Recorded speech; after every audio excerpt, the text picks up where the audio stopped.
Welcome back to another segment of Behind the Scenes of the Waltons. Today we're doing something a little different. We're in the kitchen. I thought, there's been a lot of talk about Olivia's applesauce cake. So I thought we'd make Olivia's applesauce cake today.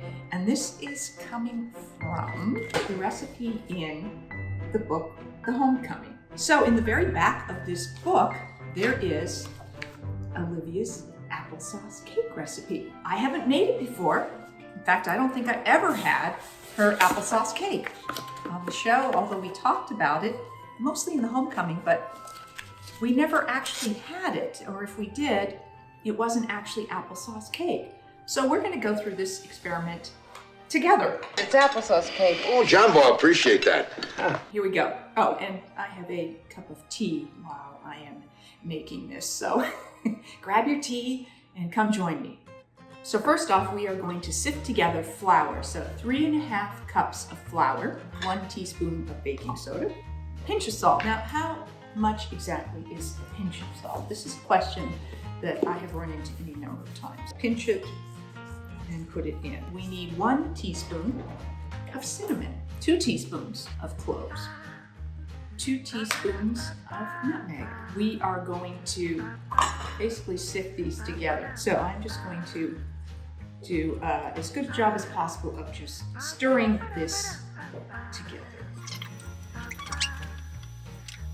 Then it says to take 1/2 cup of the flour mixture, and we are going to stir into the nuts and raisins. So the raisins are 2 cups of light raisins and then 1 cup of chopped walnuts. And then once you have stirred these together, you set these aside. Okay, I have set those aside, and now I am on to taking 1 cup of butter and creaming that. I remembered to leave the butter out so it will be soft enough to cream, because I really hate when it's super hard right out of the refrigerator and I can't do anything with it. Then adding the sugar a little at a time. 1 cup of sugar. And we're doing this a bit at a time so that we can get it to go into and get creamed in with the butter. For all the meals that we had on the Waltons, those were all prepared by the property department. Either they cooked it in a little kitchen that was just offset on the sound stage. So our property people would either cook something themselves, or particularly if it was something like breakfast and we were doing scrambled eggs or something. Those obviously, you didn't want to bring in scrambled eggs pre-cooked. Things that were cold didn't matter, they could prepare them in advance. If you saw us actually working with ingredients on the set in a scene, then we were, but didn't mean that it actually resulted in something. Okay, so I have creamed in the sugar, and then I am going to add 2 eggs, and these are going to be beat in vigorously. We never used fake food, so if we were in a scene, everything you saw was actual food, particularly in eating scenes, and we didn't do things like substitute mashed potatoes for ice cream or things like that. It was all pretty much what it was. And most of the time very edible, unless we'd been eating it over and over for hours, in which case it was mostly just cold and things would congeal. Next step is to alternately stir in the flour mixture that we sifted together and the applesauce. The applesauce is 2 cups of applesauce.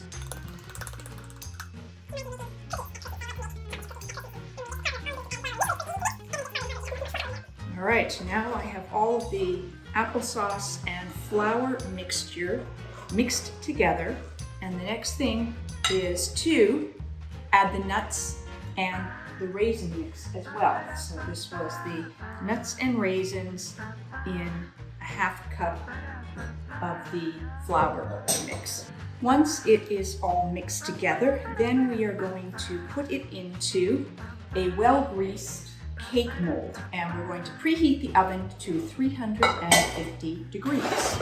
It does not specify the dimensions of this cake mold, so in my case, this is going to be a somewhat square. Yum. I'm going to put it into the preheated oven.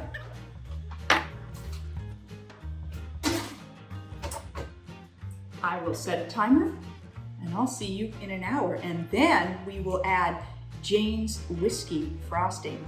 All right, while our applesauce cake continues to cook in the oven, I'm going to put together the frosting, which is Jane's whiskey frosting. And this is a recipe from Earl's wife, Jane. So I'm not sure what you would substitute for the whiskey if you are disinclined to use the recipe. But as we know, there was many times, well not many, but a few times on the show when the secret ingredient that made something particularly flavorful ended up being the recipe. So here we have a recipe that calls for the recipe. All right, so we start off with 1/4 cup of butter, and then we add in sugar, and we're going to use 2 cups of powdered sugar. After we've combined the sugar with the butter, then we are going to add 1 tablespoon of cream. So 1 tablespoon of cream, 2 tablespoons of whiskey. Then it says whip until smooth. And once it's whipped until smooth, we will wait for the cake to cool and we will frost it. One more, not so secret ingredient. I'm not sure why, but for some reason we're back to a pinch of salt. So there you go. Okay, now that the cake is cooked and I have, you let it set for 10 minutes and then you put it onto a rack and it will now cool for 60 minutes and then I will frost it. Okay, now I am going to frost this cake with Jane's whiskey frosting. And I want to hear if you made it, how yours turned out, and then if you have other favorite recipes or things that maybe we'll do a regular cooking segment here. Here we go. Not perfect, but frosted. All right, it's the moment of truth as we do the taste test.